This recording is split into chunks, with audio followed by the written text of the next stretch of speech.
So parents, how do we channel ADHD hyperfocus? That's an interesting question, right? Let's take a step back for a second. So if we look at the structure they're currently in, let's say they're in high school or college, the good news for their ADHD is that they have structure. They have structure around them that's helping them stay on track within a system. Whether or not the grades are going exactly as you like, they have a system, a structure in place, which is good. Now, the structure is about to leave because we're going into summertime. So that can be a little worrisome to some parents, but I also want to encourage you that this can be a great time to channel their hyperfocus.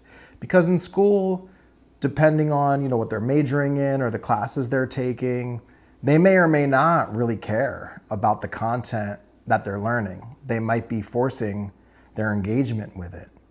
So now we have a moment where we can get in there in a window of time to discover what it is that they actually care about.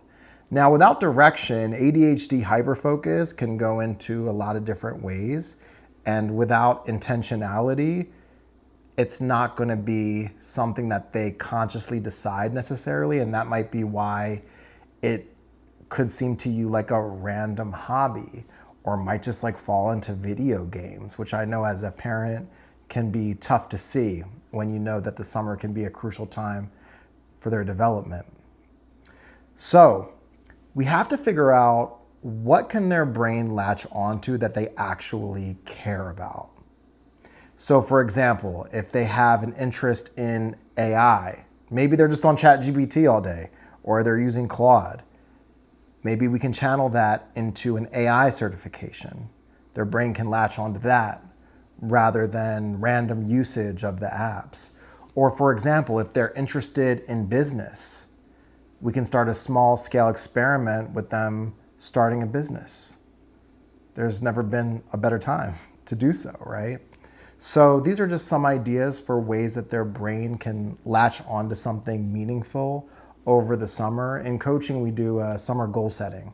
It's a way to figure out exactly what they care about, what they're intrinsically motivated to do.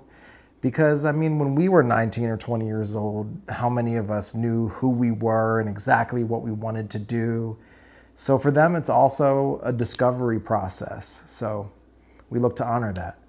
And if you guys have any questions for me about channeling their hyperfocus, feel free to DM us. We'll get back to you.